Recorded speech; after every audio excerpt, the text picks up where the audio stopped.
चला भाई ना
बच्चा के मुंह का बच्चा के मुंह का मुनु कोई सुन जैसे साफे बच्चा के मुंह का मुनु बिल्कुल दियो एक पिच का आवाज नहीं निकलना चाहिए पिच का जल्दी जैसे बच्चा के ना बोलो तुरंत छोरा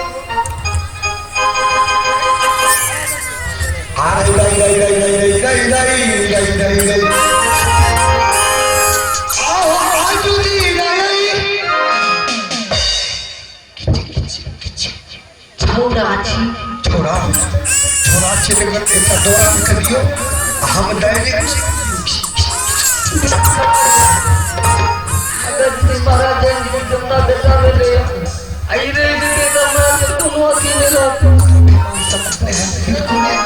की करियो मैं जल्दी करूं ना जल्दी मेरा कटक में दे मत ये जल्दी बोलो हमें तो टीमों में चाहिए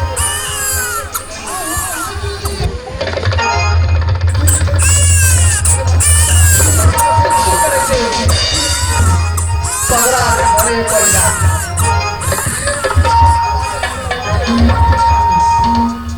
कोया पिए ले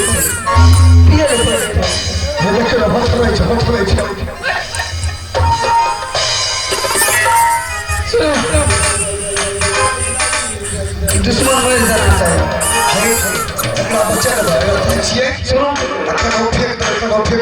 जब बड़ा खर्चन फेंके चुली के छोड़ छोटा उसे जगह फेंक मोड़ देते को आगे आती है कुत्ता खींच के नरिया खींच के ला तो क्या हो जाए हमरा देख लगे तो कोई तक के सब क्या है बचा दो मार दो यहां जाओ ना फेंके चले दोनों कर जब तक तो सब रह जाते ठीक है जाओ जल्दी जाओ अच्छा बेटा कान में तो मुंह करा करो पूरा मुंह के मुंह के लिए काट लगे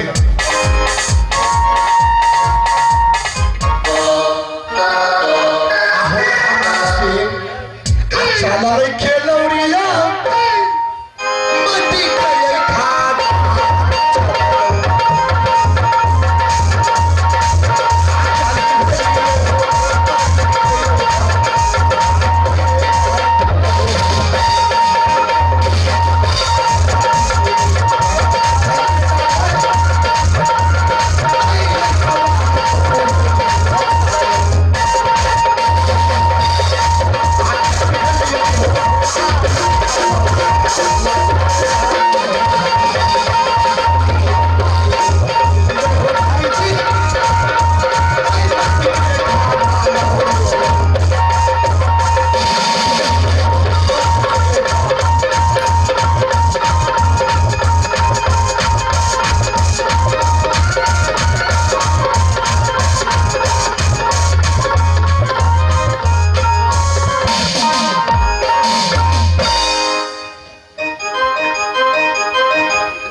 लड़ल बा जब सी दिल में करार नहीं।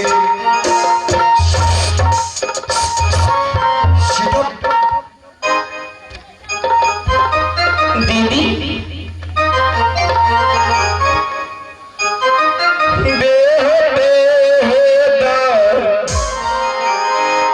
दर्शन दीदी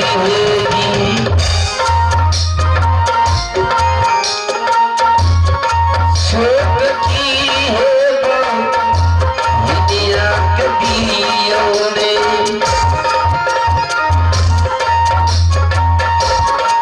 दियो बड़ी दीदी छोटी है बड़ी दर्द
मेरे पुत्र कहाँ है दीदी?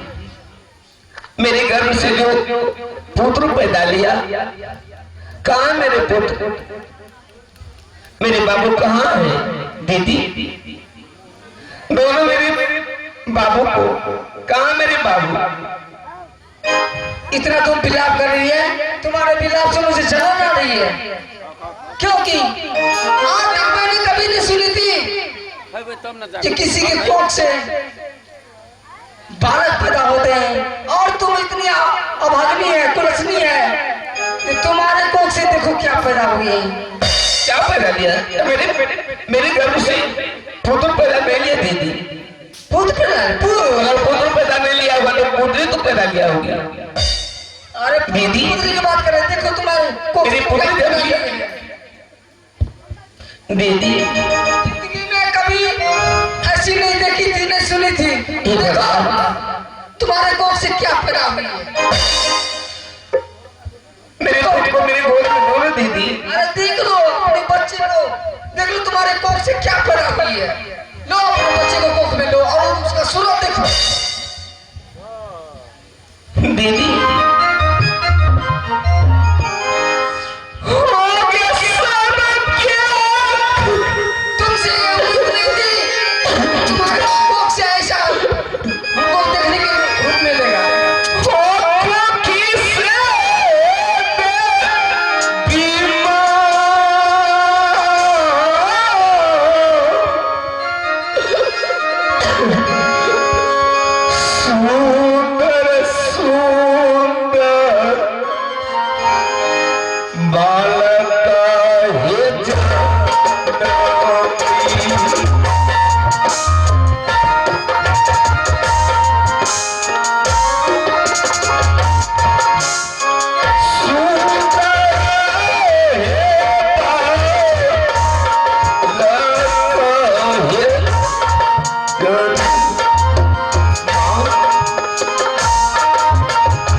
देखो हम लोग एक कोख से परमात्मा तो नहीं चाहा कि पुत्र या पुत्री को उसके कोख में भेजूं या पैदा करूं, लेकिन तू इतनी भागनी है, तुम्हें कोख भी दिए भगवान, तो तुम्हारे कोख से देखो ईंट पत्थर पैदा हुआ।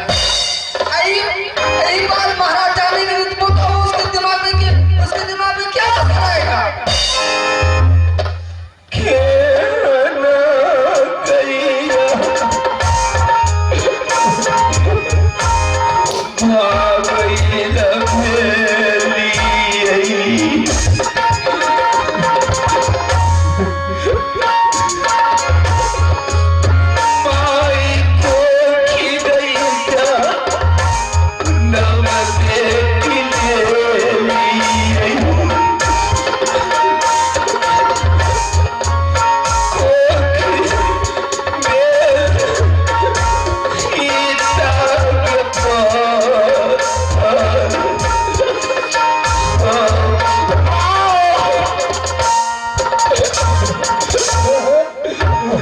सुनो, तुम्हारे रोने धोने से क्या कुछ नहीं होंगे।